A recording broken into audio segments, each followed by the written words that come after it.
بسم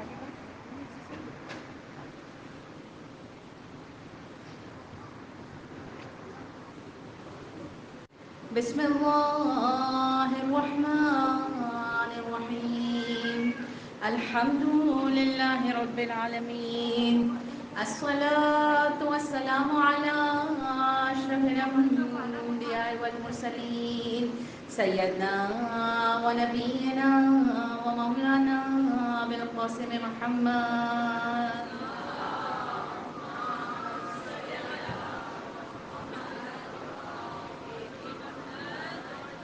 وعلى آل بيته الطيبين الطاهرين المعصومين سيما بقية الله في الأرضين وعلى لعنة الله على قوم الظالمين أفوض أمري إلى الله إن الله بصير بالعباد الصلوات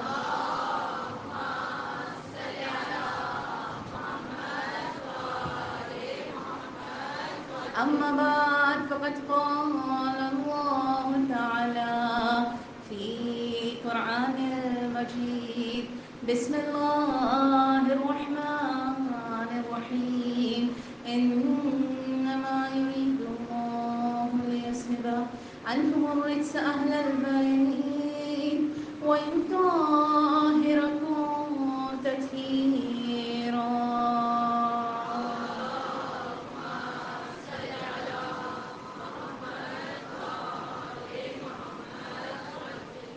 تمام تعریفیں خدا پاک و برتر کے لیے ہیں جو رحمان ہے جو رحیم ہے اپنی بے بہا نعمتیں عطا کرنے والا ہے. میرے مولا نہج البلاغہ کے خطبہ نمبر 83 میں اس کی حمد و ثنا کرتے ہوئے ارشاد فرماتے ہیں تمام تعریفیں اللہ کے لیے ہیں جو دلوں کے راز اور اندر کے بھیدوں کو جاننے والا ہے. نہ صرف جانتا ہے بلکہ اندر سے پہچانتا ہے. آپ دیکھیے ایک عارف کا بڑا خوبصورت جملہ ہے. ہم یہ سمجھتے ہیں اللہ ہمیں اوپر سے دیکھ رہا ہے. ایسا ہوتا ہے یا نہیں؟ اس کے دیکھنے کا انداز بڑا مختلف ہے. وہ ہمیں اوپر سے نہیں وہ ہمیں اندر سے دیکھ رہا ہے. تو تمام تعریفیں اس اللہ کے لیے جو اوپر سے اور اندر ظاہر و باطن دونوں دیکھنے والا ہے جو دل کے راز اور اندر کے بھیدوں کو جانتا ہے. پاک ہے وہ اللہ جو ہر چیز پر حاوی ہے اور ہر شے پر احاطہ کیے ہوئے ہے. ظاہر و باطن کو کیوں جانتا ہے؟ کیونکہ ہر چیز پر اس کا احاطہ ہے.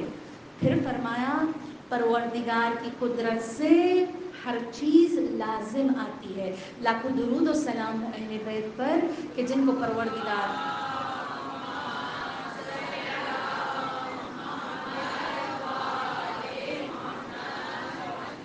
آپ کے ساتھ ہمارا سلسلہ موضوع نہج البلاغہ کا آج سلسلہ ہمارے چھٹے مرحلے میں داخل ہو گیا. اور آج آپ کے ساتھ جو میرا موضوع ہے نہج البلاغہ کے حوالے سے وہ نہج البلاغہ اور عالمی سیاست ہے. نہج البلاغہ اور عالمی سیاست. جب جنگ عظیم دوم ہوئی. اچھا جنگ عظیم دوم 1939 میں اسٹارٹ ہوئی اور 1945 میں ختم ہوئی. کتنے سال تک چلتی رہی؟ تقریباً 6 سال. ٹھیک ہے 1939 سے 1945 تک چلتی رہی ہے جنگ. اچھا اس دوران 1940 till 1945 یونائٹڈ کنگڈم کے جو پریزیڈنٹ تھے وہ چرچل تھے. کہتے ہیں اس دوران جب یہ جنگ جیت لی برطانیہ نے جب یونائٹڈ کنگڈم نے یہ جنگ جیت لی تو جیتنے کے بعد پارلیمنٹ میں ایک میٹنگ بلائی گئی وکٹری کی. اور جب سب تمام لوگ آئے وکٹری کی ایک میٹنگ میں کہا چرچل اس انداز میں آئے کہ ایک ہاتھ میں قرآن تھا اور ایک ہاتھ میں نہج البلاغہ تھی. کہا اس انداز میں آئے کہ ایک ہاتھ میں قرآن ہے ایک ہاتھ میں نہج البلاغہ ہے. اور جب ان کی بولنے کی باری آئی نا تو دونوں کتابوں کو ہاتھوں میں بلند کیا اور بلند کرنے کے بعد کہا اے لوگوں اگر تم ہمیشہ حکمران رہے. جملہ سنیے گا, آپ یقین جانیں یہ جملہ دل کا خون کرنے کے لیے کافی ہے. اچھا ہم خوشی سے, ایک ہے کہ ہمارے مولا کا امتیاز دنیا نے مانا ہے, لیکن آپ سوچئے لے کون رہا ہے. کہا بلند کر کے کہا کہ اگر تمہیں ہمیشہ حکمران رہنا ہے, اگر تمہیں ہمیشہ مسلمانوں کو غلام رکھنا ہے تو ان 2 کتابوں کو مسلمانوں سے چھین لو. ان 2 کتابوں کو مسلمانوں سے چھین لو. اگر تم ان کتابوں کو مسلمانوں سے دور کرنے میں کامیاب رہے تم ہمیشہ ان کو غلام رکھ سکتے ہو. کیا کہا؟ ان 2 کتابوں سے دور کرو. اچھا یہی تو خلاصہ رسول خدا صلی اللہ علیہ وآلہ وسلم کے کلام کا ہے.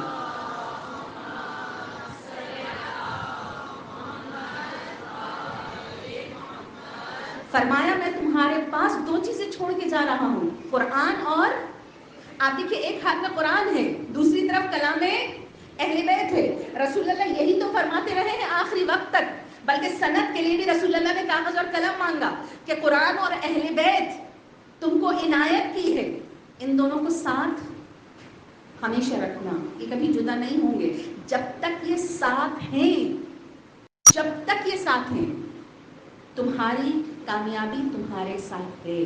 جب تم نے جدا کر دیا تمہاری کامیابی کی راہیں بھی جدا ہوتی چلی جائیں گی. اچھا ایک لمحے کے لیے قرآن کے امین کون ہیں؟ امین وحی جن کو ہم کہتے ہیں. قرآن و اہل بیت کیا ہیں؟ ٹھیک ساتھ ساتھ ملے ہوئے ہیں. امین وحی کون ہے؟ کون لے کر آتے تھے؟ کون لے کر آتے تھے؟ جبرائیل لے کر آتے تھے. اچھا جبرائیل اور قرآن سے مولا علی کتنے واقف ہیں؟ کتنے واقف ہیں؟ کیوں نہج البلاغہ کو اخو القرآن کہا جاتا ہے؟ کیوں قرآن کا بہتا ہوا پانی نہج البلاغہ کو کہا جاتا ہے؟ کیوں صراط مستقیم نہج البلاغہ کو کہا جاتا ہے؟ ٹھیک امین وحی جبرائیل ہے. کہا ایک دفعہ ابن عباس کے سامنے کچھ اشخاص بیٹھے تھے, کہا وہ مولا کی سرزنش کر رہے تھے, میرے مولا کی مخالفت میں باتیں کر رہے تھے. کہا ایک دفعہ ابن عباس کھڑے ہو گئے, کہا کس کے متعلق کہہ رہے ہو؟ اس جوان کے متعلق کہہ رہے ہو جو اکثر اپنے گھر کی چھت پر جبرائیل کی آہٹ سنا کرتا تھا. کون ہے مولا؟ کون ہے جو اکثر اپنے گھر کی چھت پر جبرائیل کی آہٹ سنا کرتا تھا؟ اچھا بتانا کیا مقصود ہے؟ ابن عباس کیا بتانا چاہ رہے ہیں؟ ابن عباس بتانا چاہ رہے ہیں, آپ دیکھیے فرشتے کی آہٹ عام کان نہیں سن سکتا, سن سکتا ہے؟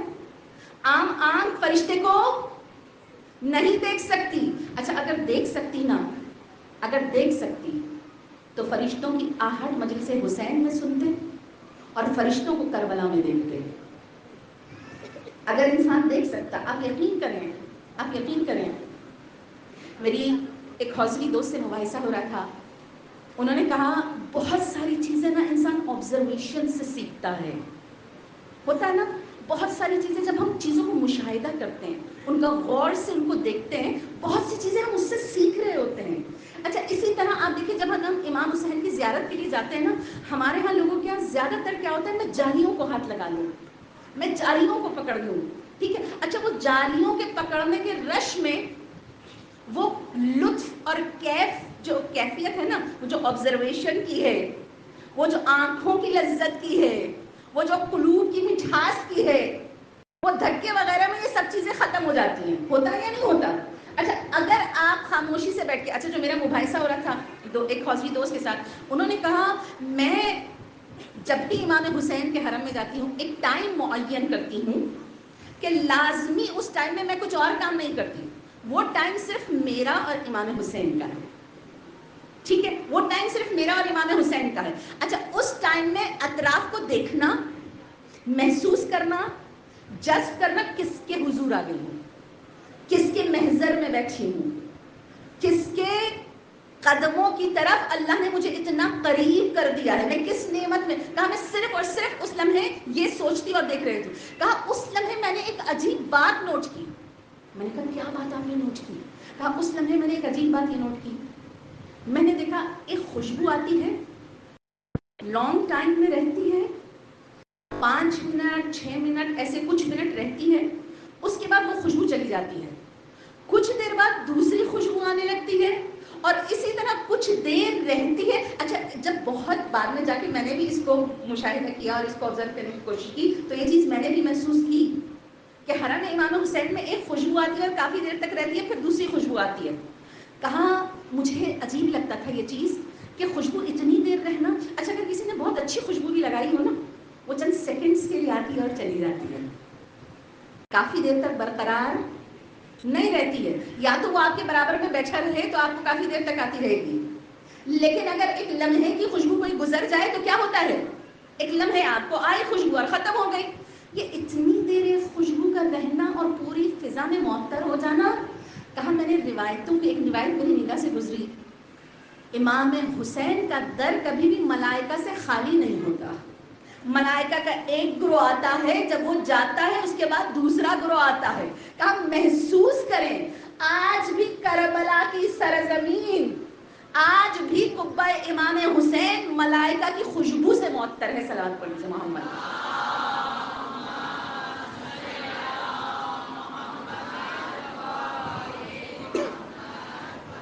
تو عام انسان کی آنکھ اور کان ملائکہ کو نہیں دیکھ سکتے. ابن عباس بتانا چاہتے ہیں نہ یہ کان عام ہے, نہ یہ آنکھ کان ہے, یہ کان رسول ہے جو ملائکہ کو سنتا بھی ہے اور دیکھتا بھی ہے.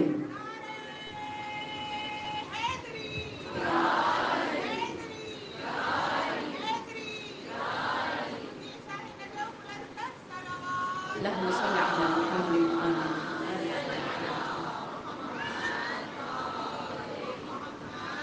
اچھا اب نوجوانوں کی معلومات کے لیے کہ مولا علی کے کان عام کان نہیں ہیں, مولا علی کی آنکھیں عام کان نہیں ہیں. آپ اکثر مجالس میں ایک جملہ سنتے ہوں گے, حضرت علی گواہ نبوت ہیں. حضرت علی گواہ نبوت ہے. کیا مطلب ہے اس سے, کیا معنی ہے اس کے؟ گواہ نبوت. اچھا اگر جملہ بدلوں, واحد گواہ نبوت. ٹھیک, یا اللہ ہے یا اللہ ہے گواہ, یا دنیا میں علی ابن ابی طالب ہے. اس سے کیا مراد ہے جو ہم اتنا یہ لفظ مجالس میں سنتے رہتے ہیں؟ جانتے ہیں گواہ سے کیا مراد ہے؟ جب غار حرا میں پہلی وحی آئی, غار حرا میں واحد شخص جو رسول خدا کے ساتھ موجود تھا وہ مولا علی ابن ابی طالب تھے. اچھا کیا عمر تھی اس وقت؟ اب یہ ایک آئی کیو کوئسچن ہے جو میں آپ سے کر رہی ہوں, اور میں اس وقت تک آگے نہیں بڑھوں گی جب تک آپ جواب نہیں دیں گے. ایک ہنٹ دے دوں, ہنٹ دے دوں. اچھا جو میرے ریگولر یہاں پہ اگر کوئی اسٹوڈنٹ بیٹھا ہوں تو پتہ ہے میرا پیپر بڑا سخت ہوتا ہے. ٹھیک, جو پیپر بنتا ہے وہ تھوڑا سخت ہوتا ہے, لیکن ہنٹ تو دیا جا سکتا ہے نا. ٹھیک ہے, اعلان نبوت کے وقت لوگ مولا کی عمر کتنی بیان کرتے ہیں؟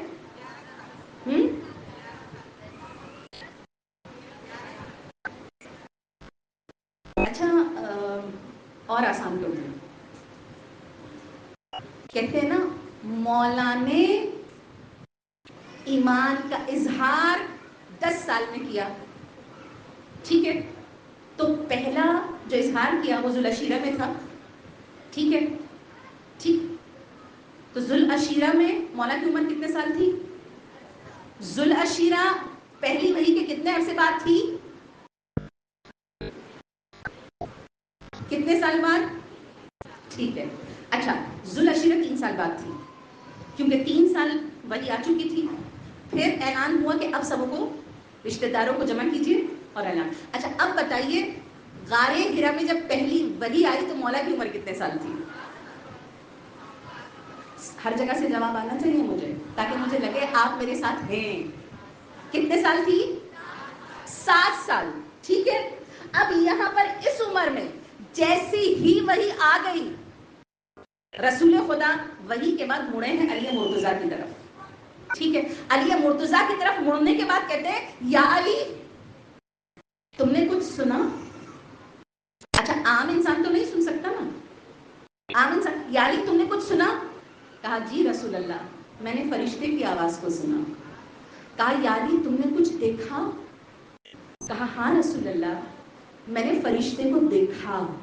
اب ایک دفعہ گلے لگا کے کہا یا علی تجھے مبارک ہو، تو بھی میری طرح دیکھتا ہے میری طرح سنتا ہے۔ ایک صلوات پڑھ لیجیے محمد والی۔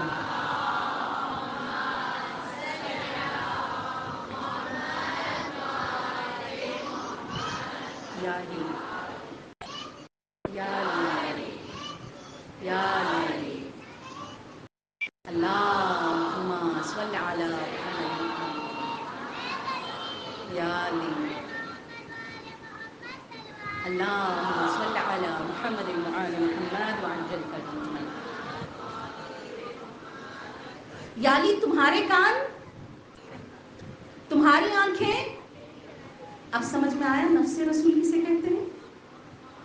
اب آیت مباہلہ کا مطلب سمجھ میں آیا کہ علی تم میرا نفس ہو، جیسے مجھے سمجھ میں آتا ہے ویسے جو علم مجھے عطا کیا وہ تمہیں، جو مجھے نظر آتا ہے وہ تمہیں، سوائے میں نبی ہوں تم میرے وسیع ہو۔ ایک سوال پڑھ دیجیے محمد والی محمد۔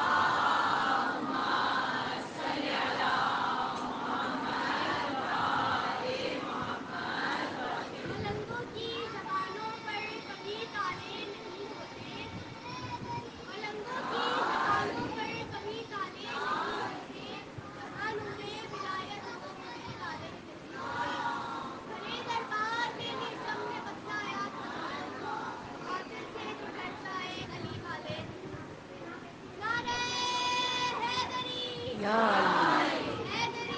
یا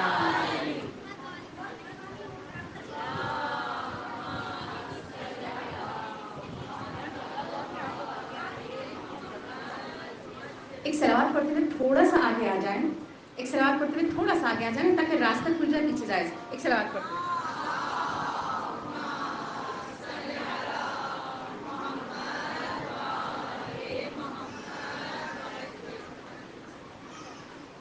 اچھا چرچل نے دو جملے کہے، آپ سے پوچھنا چاہتی ہوں وہ کون سے تھے؟ کیا کرو ان دو کتابوں کو؟ سب سے پہلے کیا کرو؟ چھین لو، ٹھیک ہے، یعنی تم لے لو۔ پھر کیا کرو؟ مسلمانوں کو اس سے دور کر دو۔ ایک تم لے لو، دوسرا ان کو نہیں لینے دو، یہی تھا نا؟ ٹھیک، اب ان دونوں کو میں آج بیان کروں گی، ان دونوں کو چھین کے کیا کیا؟ ٹھیک، چھین کے کیا کیا؟ اپنے پاس رکھا تو کیا کیا؟ ٹھیک، اور مسلمانوں سے دور کیا تو کیا کیا؟ اچھا جانتے ہیں دور کیا کیوں دور کیا؟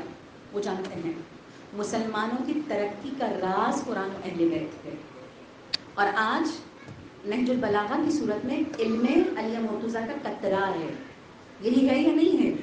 اچھا علامہ امینی ایک ایسے عالم تھے، اچھا جانتے ہیں یہ سیکنڈ ورلڈ وار کے زمانے سے علامہ امینی اور چرچل یہ اسی زمانے میں موجود تھے، کیونکہ علامہ امینی کی جو پیدائش ہے وہ 1902 ہے، ٹھیک، تو یہ تمام حالات جو ہے نا علامہ امینی کے سامنے تھے، یہ ورلڈ وار یہ تمام چیزیں تو علامہ امینی کے سامنے تھی۔ اچھا علامہ امینی وہ عالم جنہوں نے کیا لکھی؟ الغدیر، ٹھیک ہے، کتنی جلدیں؟ کتنی جلدیں؟ 20 جلدیں، ٹھیک ہے۔ اچھا ابھی تک منظر عام پر افسوس یہ ہے صرف 11 آئی ہیں، ٹھیک، 20 جلدیں لکھی، جانتے ہیں کس طرح لکھی؟ کتنے ممالک کا سفر کیا؟ کہتے ہیں ایک دفعہ وہ جمع کرنے کے لیے ہندوستان آئے ہوئے تھے، ہندوستان کی لائبریری میں بیٹھے ہوئے تھے، جب واپس گئے کسی نے پوچھا علامہ امینی جب آپ ہندوستان میں تھے بہت گرمی کا زمانہ تھا، آپ کو کیسا محسوس ہوا ہندوستان کی گرمی میں؟ کہا وہ کچھ سوچتے رہے، جواب دینے میں تھوڑی سی دقت کی، سوچتے رہے، کہا گرمی پھر کہا ہاں مجھے یاد آیا، جب میں لکھتا تھا نا تو پسینے کے قطرے نیچے ورق پر بہنا شروع. اچھا کیا مطلب ہوا؟ کیا مطلب ہوا؟ کس قدر دل جمعی سے اپنا کام کر رہے تھے کہ پتہ ہی نہیں چلا کہ گرمی. آپ دیکھیے جب آپ عشق میں کوئی کام کرتے ہیں نا پھر آپ کو نہ سردی لگتی ہے پتہ، پھر نہ آپ کو. اچھا مولا سے عشق تھا، انہیں عشق تھا. اٹھا کے دیکھ لیجیے ان کی زندگی میں کبھی زیارت عاشورہ نہیں چھوٹی، ان کی زندگی میں کبھی زیارت امیر المومنین نہیں چھوٹی. ٹھیک ہے، کہتے تھے جب بھی کوئی مسئلہ ہوتا تھا نا مولا کے سامنے رکھتے تھے اور یوں حل ہو جاتا تھا. بلکہ یہ اتنے مشہور ہو گئے تھے اس چیز میں، اتنے مشہور ہو گئے تھے کہ لوگ آ کے کہتے تھے علامہ امینی مولا سے اس کام کو کروا دیجیے. مولا سے یعنی اگر کسی کو کوئی دعا کروانی ہوتی تھی نا تو علامہ امینی کے پاس آتا تھا کہ علامہ امینی آپ کروا دیجیے. اچھا کس طرح کام کرتے تھے جب الغدیر جمع کرتے تھے نا. اچھا اس زمانے میں لائٹیں نہیں تھیں کیونکہ 1902 سے 1970 یہ ان کی زندگی کا دورانیہ ہے. 68 سال ان کی عمر تھی، لائٹ نہیں تھی اتنی. اچھا اس وقت کہتے تھے رات مجھے کام کرنا ہے، لو بجھ جاتی تھی، کیا کروں؟ جگنوں کو ایک بوتل میں بھر دیا کرتے تھے، جگنوں کو بوتل میں بھر دیا کرتے تھے اور اس کی روشنی میں رات میں الغدیر پر کام کیا کرتے تھے. ایک دفعہ بغداد کی لائبریری گئے، وہاں مولا کی تمام فضیلتیں نہج البلاغہ جتنا جو کچھ تھا جمع کر رہے تھے اسے. اچھا عادت تھی ایک کونے میں خاموشی سے بیٹھ جایا کرتے تھے، خاموشی سے بیٹھ جایا کرتے تھے. کہا خاموشی سے بیٹھے پڑھ رہے ہیں کتابیں جمع کر رہے ہیں، اسناد جمع کر رہے ہیں، احادیث جمع کر رہے ہیں. کہا چونکہ اتنی خاموشی سے بیٹھتے تھے لائبریرین کو پتہ ہی نہیں چلا کہ کب سے جو ہے نا علامہ امینی پڑھ رہے ہیں. اس نے کیا کیا، ٹائم ختم ہوا لائبریری بند کی چلے گئے. اچھا علامہ امینی اندر رہ گئے. ٹھیک ہے، دوسرے دن جب وہ آیا اس نے دیکھا علامہ امینی ویسے ہی بیٹھ کے پڑھ رہے تھے. دوڑتا ہوا گیا، کہا آقا مجھے اس قدر شرمندگی ہو رہی ہے، میری وجہ سے ایک مومن کو اتنی تکلیف ہوئی کہ وہ پورے 24 گھنٹے لائبریری میں بیٹھا رہا. اتنی ضرورتیں ہیں، اتنی چیزیں، آپ نے کیا کیا ہوگا؟ کہا قطعاً نہیں نہ سوچنا، یہ ایک توفیق الہی تھی جو اللہ مجھ سے لینا چاہ رہا تھا. آپ دیکھیے جب انسان پازیٹیو ہوتا ہے تو کتنا پازیٹیو ہوتا ہے. کہا یہ ایک توفیق الہی، تمہیں پتہ ہے تمہارے بند کرنے سے میرا ٹائم ضائع ہونے سے بچ گیا. میں فقط اس ٹائم میں 2 کام کر سکا، ایک مولا کی فضیلتوں کو جمع کیا، دوسرا عبادتوں کو کرتا رہا. کہا اور ایسا سکون کا ماحول میسر ہوا کہ نہ کسی نے تنگ کیا نہ کسی نے ڈسٹرب کیا. کتنی محبت تھی، کیسے جمع کرنے کا انداز تھا. جانتے ہیں جیسے ہی یہ پتہ چلا نا کہ کتاب قرآن اور نہج البلاغہ سے دور کیا جا رہا ہے، اپنی تہذیب کو لایا جا رہا ہے، اہل بیت کی جگہ پہ اسوہ اور لوگوں کو دیا جا رہا ہے. ٹھیک. اچھا یہ جو آج ہمارے بچوں میں ایک آئیڈیلزم کا وہ پھیل گیا ہے نا، فلاں آئیڈیل ہے، فلاں آئیڈیل ہے، فلاں آئیڈیل ہے. یقین جانیے آئیڈیل فقط اہل بیت ہیں. ٹھیک. حد یہ ہے کہ اساتید کو بھی آئیڈیل نہ بنائیے. کیوں نہ بنائیں؟ وہ مخلوق بے شک بہت محترم ہے، استاد کا بہت بہت رتبہ ہے، مگر خطا کار ہے، مگر انسان ہے.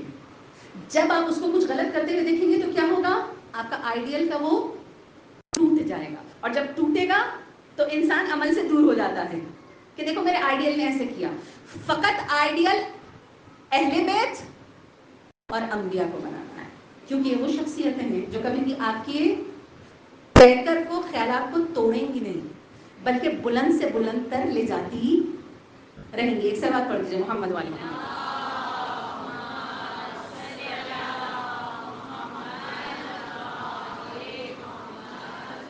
جب علامہ امینی نے یہ دیکھا کہ یہ آئیڈیلزم معاشرے میں پھیلایا جا رہا ہے، اپنی تہذیب کو ہم پر ڈالا جا رہا ہے. اچھا آپ دیکھیے کامیاب ہوئے یا نہیں ہوئے.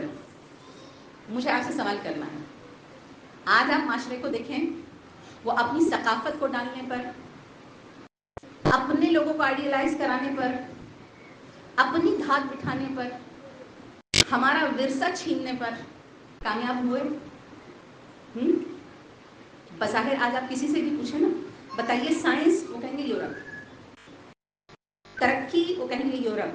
ٹھیک ہے، کبھی سوچئے، کبھی دیکھیے ترقی کی تہ میں کیا ہے. بے شک دین پر نہیں ہے، لیکن اصول و قواعد در اہل بیت کے ہیں. ان کی جڑوں میں، ان کی شاخوں میں ابھی بھی اہل بیت موجود ہیں. ٹھیک، کیسے موجود ہیں؟ کہاں جب انہوں نے یہ کیا کہ نا اس علم کے خزانے کو چھین لو، اپنی تہذیب ڈال دو. علامہ امینی نے اس وقت، اچھا آپ کا کارنامہ مولا کی نہج الغدیر لکھنا صرف نہیں ہے، نجف میں امیر المومنین کے نام سے ایک بہت بڑی لائبریری تعمیر کی. اس کے علاوہ آپ نے ایک کتاب شہید فضیلہ کے نام سے لکھی. اچھا، شہید فضیلہ جس میں عام شہداء، ایسے شہداء جو در اہل بیت سے متصل ہوئے اور اللہ نے انہیں بہت بڑے درجے عطا فرمائے. 130 علماء کے بارے میں جمع کیا، لوگوں کو بتایا. اچھا، یہ اس تہذیب کا مقابلہ تھا کہ جو در اہل بیت پر آ جائے اللہ اسے کیسے چمکتا ہوا ستارہ بنا دیتا ہے. جب آپ نے یہ کتاب لکھی نا، آیت اللہ بزرگ تہرانی نے اس کتاب کے بعد علامہ امینی کو ٹائٹل دیا. اب ٹائٹل سنیں گے، ٹائٹل دیا عالم علم یقین جمال دین. سوچیے کتنا خوبصورت ٹائٹل ہے نا. آیت اللہ بزرگ تہران نے آپ کو یہ ٹائٹل دیا. اچھا، کیا بھی اتنا ہی تھا، تھے عالم علم یقین. جانتے ہیں کیسے؟ کہا جب بھی کوئی کانفرنس مولا پہ ہو، جب بھی لائبریری میں کوئی سیشن مولا پر بنایا جائے یا نہج البلاغہ پر بنایا جائے، علامہ امینی فوراً پہنچ جاتے تھے اسے دیکھنے کے لیے. اچھا، یہ صرف یہ نہیں کہ صرف عراق کے ایریے میں ہو، جس ایریے میں بھی ہوتا تھا نا علامہ امینی پہنچ جاتے تھے. کہا ایک دفعہ بغداد میں تمام مذاہب کے علماء کو جمع کر کے نہج البلاغہ پہ کانفرنس کی جا رہی تھی. اچھا، کس پہ کانفرنس؟ کس کو بلایا تھا؟ یہودی علماء. کس کو بلایا؟ عیسائی علماء. کس کو بلایا؟ اہل سنت کے علماء. نہیں بلایا تو شیعہ علماء. دشمن کی چال دیکھ رہے ہیں، دشمن کی چال دیکھ رہے ہیں. جو اتباع کرتے ہیں ان کو ہی نہیں بلایا گیا. اچھا، علامہ امینی کو پتہ چلا نہج البلاغہ پہ کانفرنس ہے، امیر المومنین پر کانفرنس ہے. کہا بغیر انویٹیشن کے چلے گئے، بغیر انویٹیشن کے گئے. اچھا، جب بغیر انویٹیشن کے گئے نا، دیکھا تمام علماء، یہ یہودی علماء، یہ عیسائی علماء، یہ بت جو جو جو علماء تھے سب بیٹھے ہوئے. کہا سب کرسیوں پر بیٹھے تھے، علامہ امینی کے لیے کوئی کرسی نہیں تھی. علامہ امینی نے اپنی ابا بچھائی اور اس ابا پر بیٹھ گئے. اچھا، اب ان کو شرمندگی ہوئی کہ شیعہ فرقہ کا عالم جو ہے وہ اپنی ابا بچھا کے زمین پر بیٹھ گیا ہے. کہا کرسی منگوائی ہے. کہا نہیں، میرے لیے یہ جگہ ہی ٹھیک ہے. اب کانفرنس میں کوئی کچھ کہہ رہا ہے. دیکھیے اللہ جب دکھانا چاہے نا، اللہ جب دکھانا چاہے تو وہ اس طرح دکھاتا ہے. کہا کانفرنس میں بیٹھے تھے، ابھی کانفرنس شروع تھی، ایک شخص چوکیدار سے جھگڑنے لگا. اچھا، جھگڑا ہو رہا ہے، کانفرنس والے متوجہ ہوئے یہ جھگڑا کیوں ہو رہا ہے. کہا ایک شخص جو ہے اس کے ہاتھ میں اس کی بیٹی ہے اور وہ کانفرنس میں داخل ہونے کی کوشش کر رہا ہے. اچھا، پوچھا کیوں داخل ہو رہا ہے، بیٹی کو کیا کہا بیمار ہے کانفرنس میں لا رہا ہے. اچھا، کہا آنے دو. اس کو لایا گیا. دیکھا ایک عام عرب تھا، اپنی بیٹی 6 سال 7 سال اس کی بیٹی تھی، اپنی بیٹی کو گود میں پکڑا ہوا ہے اور بیٹی قریب المرگ ہے. اتنی اس کی طبیعت خراب ہے کہ لگتا ہے کہ ابھی کچھ دیر میں دنیا سے رخصت ہو جائے گی. وہ آتے ہی کہتا ہے تم لوگ کون ہو، کیا باتیں کر رہے ہو، مجھے کچھ نہیں پتا، کیوں جمع ہو مجھے یہ بھی نہیں پتا. میں صرف ایک چیز جانتا ہوں، مجھے لوگوں نے بتایا یہاں پر پوری دنیا سے مختلف مذاہب کے علماء کو بلایا گیا ہے. تم اگر حق پر ہو تو میری اس بیٹی کی شفا کے لیے دعا کرو. میری بیٹی اتنی بیمار ہے کہ کچھ دیر سے دنیا سے رخصت ہونے والی ہے. تم میں سے جو میری بیٹی کو شفا دے گا نا، میں اس کا مذہب ابھی کھڑے کھڑے اختیار کر لوں گا. ٹھیک، جو میری بیٹی کو شفا دے، کیونکہ میں اس وقت عالمی مذاہب کے علماء کے پاس. کہا سب ایک دوسرے کو حیرت سے دیکھنے لگے. اب کیا کریں؟ کہا سب کے سر جھک گئے. اس ٹائم زمین پر بیٹھنے والا، مولا کے فضائل پر کام کرنے والا، کہتے ہیں ایک دفعہ کھڑے ہوئے علامہ امینی، کہا میں کروں، کہا میں کروں. اب سب جناب امینی کی طرف متوجہ ہیں. کہا بالکل کیجئے، کیا کریں گے؟ کہا ذرا ایک گلاس پانی تو لے کر آئیے، ایک گلاس پانی لے کر آئیے. کہا ایک گلاس پانی آیا، اور جب گلاس پانی آیا ایک دفعہ پیچھے مڑ کے دیکھا، کچھ بڑبڑائے، اپنی انگلی کو پانی کے اندر ڈال کے گھمایا اور کہا بچی کو پلا دو. بچی کو پلایا گیا. کہا جیسے جیسے بچی پی رہی تھی اس کی زندگی کی رمق بدن میں آتی چلی جا رہی تھی. کہا ابھی پیتے ہوئے 5 منٹ نہیں ہوئے تھے، لوگوں نے دیکھا بچی اٹھنا شروع ہو گئی، بچی اٹھنا شروع ہو گئی. کہا ایک دم سب حیران. دیکھیں علامہ امینی کا ایک معجزہ دیکھا نا، ایک کرامت دیکھی ان کی. کہا یہ بتائیے پڑھا کیا، یہ بتائیے پیچھے دیکھا کیا، یہ بتائیے انگلی میں تھا کیا. کہا دیکھو میری انگلی ٹیڑھی ہو چکی ہے. اچھا آپ کی انگلی ایک ٹیڑھی تھی تھوڑی سی. لکھتے لکھتے فضائل امیر المؤمنین، لکھتے لکھتے یہ انگلی ٹیڑھی ہو گئی تھی. اچھا کہا پیچھے مڑ کے کیا دیکھا؟ کہا پیچھے مڑ کے نجف کی طرف دیکھا. عالم علم یقین ایسے نہیں کہا تھا، ایسی نہیں کہا تھا. جو مولا کے فضائل پر، جو مولا کی امامت پر، جو مولا کے رتبے پر یقین رکھتے ہیں نا، میرے مولا کبھی ان کو شرمندہ نہیں ہونے دیتے. مولا بتاتے ہیں ہمارے لیے کام کرنے والوں کا رتبہ کیا ہے. اس میٹنگ میں آئے کیوں تھے؟ کیوں آئے تھے؟ بلایا تو نہیں گیا تھا، صرف نہج البلاغہ کو اجاگر کرنے کے لیے آئے تھے، کلام امیر المومنین اور فضیلت کے لیے آئے تھے. اچھا کہا بڑبڑائے کیا تھے؟ کیا کہا تھا؟ کہا نجف کی طرف دیکھ کے کہا تھا مولا اس ہاتھ سے، اس انگلی سے میری ٹیڑھی ہو گئی ہے، پوری زندگی آپ کی فضیلت لکھتا رہا ہوں. مولا آپ کے حق کی قسم، مولا اس بچی کو شفا دے دیجیے، اور اگر اس بچی کو شفا نہیں ملی نا مولا رسوائی ہو جائے گی کہ مذہب شیعہ کا ایک عالم کھڑا ہوا اور مولا کا چاہنے والا غلام شفا نہیں دے سکا.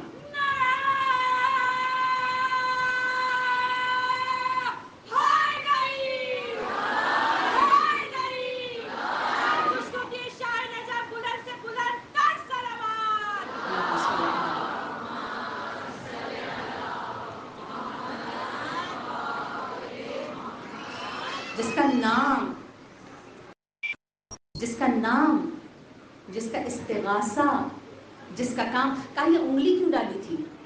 کہا اسی انگلی سے تو مولا کی فضیلت لکھتا ہوں. کیسے ممکن ہے جو مولا کی فضیلت نہ لکھے وہ دوسروں کو شفا نہ دے سکے؟ سوچئے کتنا یقین ہے. سوچئے ایک لمحے کے لیے میرے مولا نے کیا مقام و منزلت عطا فرمائی ہے. میرے مولا کا نام اسم اعظم، تو میرے مولا کا کلام اسم اعظم نہیں ہوگا؟ علامہ طباطبائی کا بڑا خوبصورت جملہ ہے جو میں آپ کے سامنے رکھ رہی ہوں. وہ فرماتے ہیں، اچھا خطبہ مکتوب نمبر 53 کے ذیل میں ہے یہ جو جملہ اب ادا کرنا چاہ رہی ہوں نا، نہج البلاغہ کا مکتوب ہے، مکتوب نمبر 53 ہے. اور یہ مکتوب جو ہے نا یہ میرے مولا نے جانتے کس طرح لکھایا تھا؟ عجیب انداز ہے، عجیب انداز ہے. کہا یہ مکتوب میرے مولا نے اس وقت لکھایا تھا. اچھا مالک اشتر کسی اور علاقے کے گورنر تھے.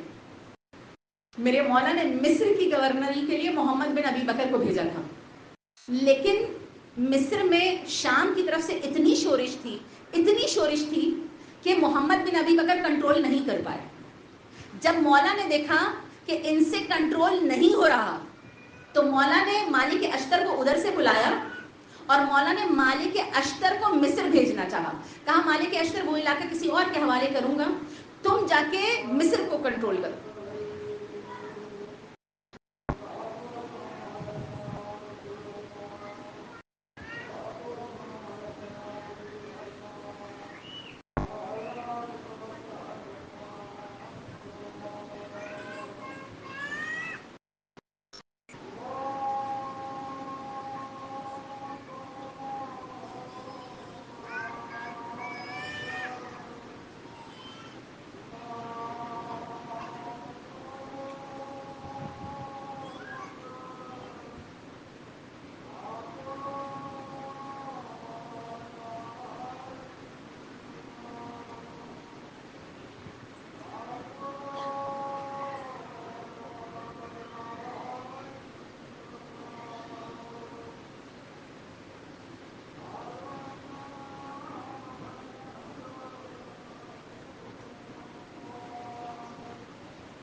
گھڑی کو دیکھ رہی ہوں, گھڑی کہہ رہی ہے مسائل کی طرف چلنا ہے.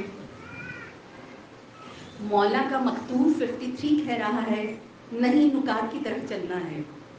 اچھا پھر مالک اشتر کو در کی طرف دیکھتی ہوں, وہ کہتے ہیں نہیں مالک کی ہسٹری کے بارے میں چلنا ہے. ٹھیک ہے میرے متعلق, اچھا مالک آواز دے رہے ہیں پتہ ہے میرے متعلق جو مولا نے کہا وہ تو بتاؤ. اچھا وہ بھی نہج البلاغہ کا ہی جملہ ہے جو مولا نے نہج البلاغہ میں ارشاد فرمایا. اچھا پتہ ہے یہ جو میں نے آپ کے سامنے بات رکھی نا کہ مالک یوں کہہ رہے ہیں, یہ میرا جملہ نہیں ہے. یقین جانیں یہ مصر کے اہل سنت عالم ہیں محمد ابدا, ٹھیک ہے, وائس چانسلر رہے ہیں جامعہ ازہر کی یونیورسٹی کے. جب میں نے ان کے خیالات پڑھے نا نہج البلاغہ کے بارے میں, وہ کہتے ہیں مجھے نہج البلاغہ پڑھتے ہوئے ایسا لگتا ہے کہ میں تیر رہا ہوں. کہاں کبھی میں خلقت کی وادیوں میں تیرتا ہوں, کبھی میں تاریخ کی وادیوں میں تیرنا شروع کرتا ہوں, کبھی میں سائنس کی وادیوں میں تیرنا شروع کرتا ہوں. کہاں مجھے ایسے لگتا ہے میرے پر لگ گئے ہیں اور میں پرواز کرتا چلا جا رہا ہوں, اور اللہ نہج البلاغہ کے لحاظ سے مجھے ایک زمانے سے دوسرے زمانے میں ڈالتا چلا جا رہا ہے. نہج البلاغہ کو پڑھیے, یہ آپ سے بات کرتی ہے, یہ آپ سے گفتگو کرتی ہے, یہ آپ کو مختلف زمانوں میں لے کر جاتی ہے. اچھا بس صرف 2 جملے بیان کروں گی, مجھے لگتا ہے کہ میں اگر ابھی شارٹ میں آپ کو بیان کر دوں تو نہ یہ نہج البلاغہ اور عالمی سیاست کے ساتھ انصاف ہوگا اور نہ خطبہ مکتوب نمبر 53 کے ساتھ انصاف ہوگا.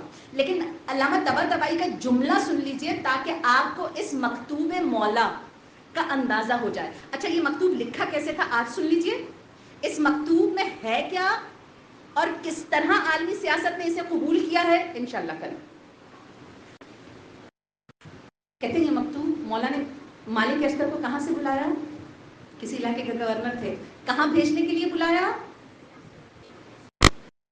مصر بھیجنے کے لیے. ٹھیک, کہتے ہیں جب مالک اشتر گھوڑے پر بیٹھ چکے نا تو ایک لمحے کے لیے ایسے نہیں ہوتا جیسے کسی کو کچھ یاد آ گیا ہو. ٹھیک, گھوڑے میں بیٹھنے کے بعد ایک دم سے کہا مولا مجھے یہ تو بتائیے میں کن نکات پر وہاں حکومت کروں. اچھا یہ وہ مکتوب نہیں ہے کہ مولا نے کہا بیٹھ جاؤ اب میں لکھا رہا ہوں. کس ایمرجنسی اور فل بدی بولا گیا ہے؟ فرمایا وہ گھوڑے پر بیٹھ چکے ہیں اور مولا اپنے گھوڑے پر اس طرح بیٹھ رہے ہیں کہ ایک پاؤں زمین پر ہے اور ایک زین پر ہے. مولا کن نکات پر؟ کہا کاغذ اور قلم تو لے کر آؤ. اور مولا نے یہ نکات لکھنا شروع کر دیے. اور آج اس خط کو جو میرے مولا نے ایک پاؤں زین تھا اور ایک زمین پر تھا، جو میرے مولا نے فی البدی اس طرح لکھا، آج اقوام متحدہ نے اس کو اپنے چارٹر میں شامل کر لیا ہے. ٹھیک، کیا اہمیت ہے اس کی؟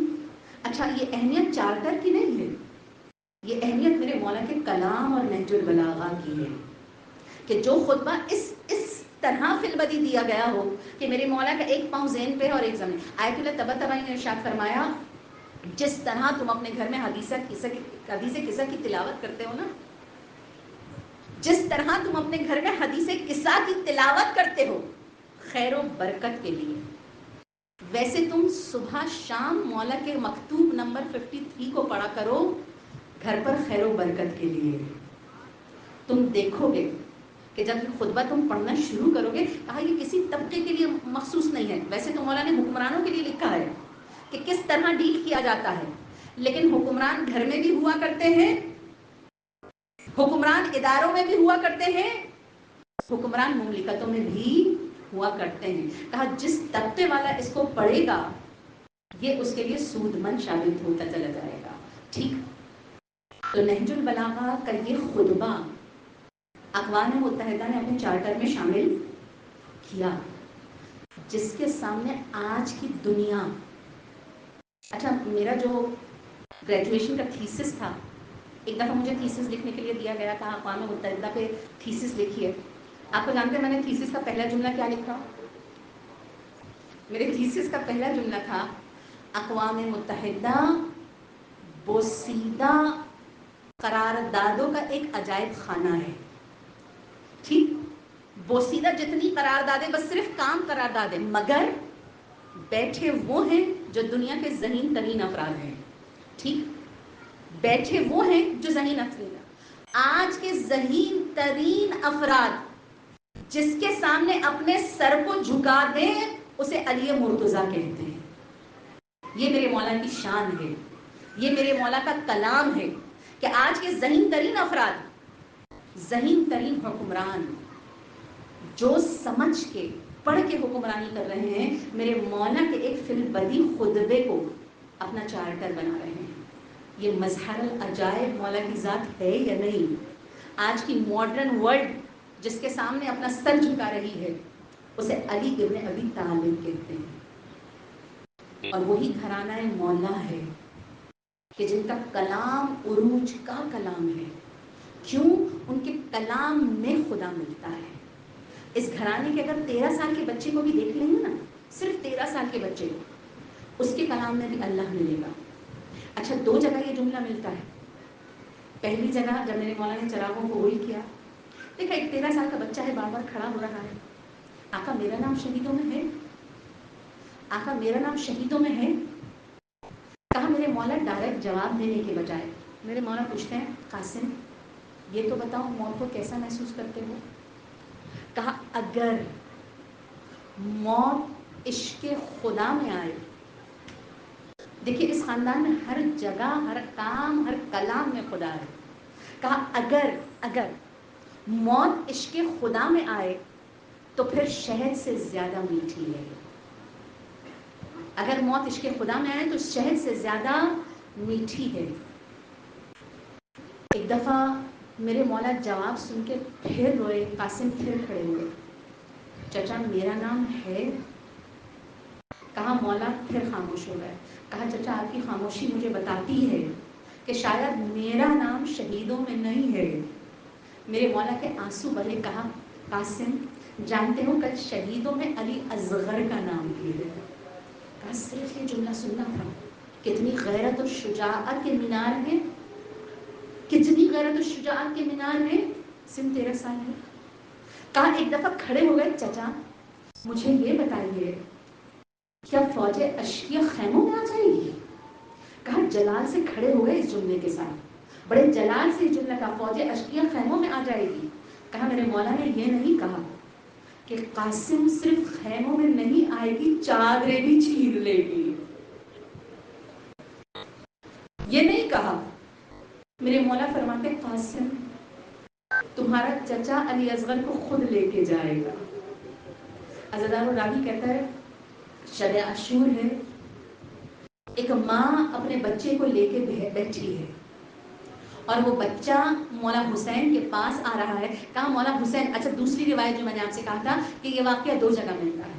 کہا یہ بچہ مولا حسین کے خیمے میں آیا. مولا کہتے ہیں قاسم یہ آخری رات ہے، اپنی ماں کے ساتھ گزارو. کہا چچا پوچھنے آیا ہوں، میرا نام شہدہ میں ہے. آپ دیکھیے اس قدر اشتیاق شہادت ہے اس کو. کہا صبح ہوئی، لاشیں آنے شروع ہوئے. کہا ایک کے بعد دوسرا لاش آتا ہے. ماں بلاتی ہے، کہتے قاسم تم کیوں نہیں جاتے؟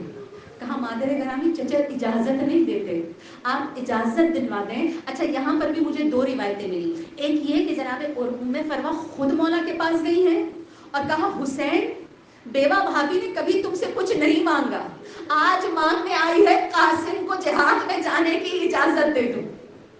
راوی کہتا ہے ایک دوسری روایت یہ ہے کہ بیوی نے بیان فرمایا قاسم تمہارے بابا کی جب شہادت ہوئی نا، شہادت کے وقت مجھے ایک تعویذ دیا تھا اور کہا تھا جب قاسم پر مشکل وقت پڑے اس تعویذ کو کھول لینا. کہا جیسی کھولا نہ، لکھا تھا جب میرے بھائی پر برا وقت آئے نا، جب میرے بھائی پر سخت وقت آئے تو قاسم تم اپنی قربانی کو پیش کر دینا. جناب قاسم نے چوما ہے، چچا کے پاس گئے، چچا میرے بابا نے میری سفارش کی. کہا مولا حسین نے جیسی تحریر کو دیکھا نا، آنکھوں سے لگایا اور گریہ کیا. کہا قاسم اب نہیں روک سکتا، اب نہیں روک سکتا. میرے بھائی نے مانگا بھی ہے تو کیا مانگا ہے. پھر قاسم کو گلے لگا کے کہا جانے پدر، علی اکبر سے زیادہ مجھے شاق تمہاری جدائی ہے. راوی کہتے ہیں اتنے چھوٹے تھے میرے مولا حسین نے خود سوار کر کے چھوٹی سی تلوار کو حمائل کیا ہے. کہا میرے مولا اتنے حسین تھے جناب قاسم، میرے مولا نے کالا جو کہتے ہیں امامہ باندھا تھا نا، امامہ کا تحت الحنک چہرے پر یوں کر کے لگا دیا. کہا ایک بالوں کی لٹ نکلی ہے. کہا فوج اشکیا کہتا ہے کہ چہرے پر، سفید چہرے پر ایک لٹ نکلی ہوئی کالی تحت الحنک کے ساتھ ایسا لگتا تھا چاند بدلیوں سے نکل رہا ہے. اچھا جسے فوج اشکیا بدلیوں کا چاند کہہ رہی ہو، وہ ماں کی نگاہ میں کیا ہوگا؟ اسے بیوہ ماں نے کس طرح بڑا کیا ہوگا؟ راوی کہتا ہے ایک کے بعد دوسرے کو قتل کرتے رہے. ارزق شامی کے 4 بیٹوں کو قتل کیا، ارزق شامی کو قتل کیا، لیکن کب تک رہتے آواز آئی یہ حسینی شیر ہے، یہ حسنی شیر ہے، یہ حیدر کرار کا شیر ہے، اسے دور سے گھیر کے مارو. دیکھا کہیں سے تلواریں آنا شروع ہوئی، کہیں سے نیزے آنا شروع ہوئے، کہیں سے تیر آنا شروع ہوئے، کہیں سے پتھر آنا شروع ہوئے. قاسم گھبرا کے جیسے ہی زین سے زمین پر آئے ہیں نا، ایک دفعہ چچا کو آواز دی ہے. کہا جیسی چچا کو آواز دی، راوی کہتا ہے امام حسین اتنی جلدی کسی کے لاشے پر نہیں پہنچے جتنی جلدی قاسم کے لاشے پر پہنچے ہیں. کہا ایک طرف سے جناب عباس جا رہے ہیں، دوسری طرف سے امام حسین. کہا ایسی بھگدڑ مچی ہے کہ دائیں طرف کی فوجیں بائیں طرف بھاگنے لگی اور بائیں طرف کی فوجیں دائیں طرف بھاگنے لگی. عزادار راوی کہتا ہے شہدائے کربلا نے امام حسین کی شہادت میں ساتھ دیا ہے، لیکن ایک مصیبت ایسی ہے جس میں قاسم کے علاوہ کسی شہید نے ساتھ نہیں دیا. کہا وہ مصیبت کون سی ہے؟ کہا جب لاشوں کو پامال کیا جانے لگا تو تمام شہداء کے لاشوں کو اٹھا لیا گیا. اگر کوئی لاشا بچا ہے تو سیدہ کی اولاد کا لاشا. اگر کسی کا لاشا پامال ہوا ہے نا تو مولا حسین کی لاش کو پامال کیا گیا. راوی کہتا ہے بس ایک فرق ہے مولا حسین کی شہادت میں اور قاسم کی شہادت میں. کہا جب مولا حسین کو شہید کیا گیا، مولا کی لاش کو پامال کیا گیا، مولا شہید ہو چکے تھے، لیکن جب قاسم کی لاش کو پامال کیا، قاسم زندہ تھے جسے زندہ گھوڑوں کی لباسوں میں پامال کر دیا گیا. وہ قاسم مظلوم کا لاشا ہے. راوی کہتا ہے اچھا بہت ساری روایتیں میں نے مختلف دیکھی. ایک روایت یہ ہے جناب قاسم کا لاشا ٹکڑوں میں بٹ چکا تھا. کہا میرے مولا حسین نے جب مقتل میں نہیں پایا نا تو ایک دفعہ کہا جانے ام آواز دو کہاں پر ہو. کہا کچھ ٹکڑے بلند ہوئے, کہا السلام علیکہ. ایک روایت یہ ہے کہ اتنے گھوڑے دوڑے تھے کہ لاشا بہت زیادہ پھیل گیا تھا. جب امام حسین نے اٹھانا چاہا نا تو راوی کہتا ہے اتنا پھیل چکا تھا لاشا, اتنی ہڈیاں چورا چورا ہو چکی تھی. جب میرے مولا نے اٹھایا تو ہاتھ کے علاوہ قاسم کے پاؤں زمین پر خط کھینچ. مولا سمجھ گئے یہ ہاتھوں میں لے جانا ممکن نہیں ہے قاسم کا لاشا. میرے مولا نے اپنی ابا کو اتارا, قاسم کو گٹھڑی میں جمع کر دیا. عزادارہ لاشوں کو 4 افراد کندھا دیتے ہیں, لیکن جس لاشے کو ایک کندھے پر گٹھڑی میں اٹھا لیا گیا وہ قاسم کا لاشا. کہا جب بھی کوئی لاشا آتا تھا نا بی بی زینب بیویوں کو جمع کر کے بیان کیا کرتی تھی. بی بی زینب خیمے کے دروازے پر جاتی تھی, مولا حسین سے لاشے کو لیا کرتی تھی. کہا بی بی زینب کافی دیر سے کھڑی ہے, ابھی آقا حسین لاشا لائیں گے, ابھی آقا حسین لاشا لائیں گے. کہا قاسم کا لاشا نہیں آتا. ایک دفعہ خیمے کا پردہ پلٹا, کیا دیکھتی ہے بی بی زینب, مولا حسین کافی دیر سے کھڑے ہوئے ہیں. میرے مولا حسین کافی دیر سے کھڑے ہوئے ہیں. ایک دفعہ کہا بھیا لاشا کہاں ہے, بیویاں انتظار کر رہی ہیں. میرے مولا حسین نے ایک گٹھڑی کی طرف اشارہ کیا. کہا بیوی ام فرمت دوڑتی ہوئی آئی, مولا دیکھنا چاہتی ہوں اپنے قاسم کے لاشے کو. راوی کہتا ہے ایک دفعہ گٹھڑی کھولی, جیسی لاش کے ٹکڑے دیکھے, ایک دفعہ پیچھے مڑ کے بیویوں سے کہا اے بیویوں آؤ مجھے مبارکباد دو, میری قربانی سب سے زیادہ قبول ہو گئی.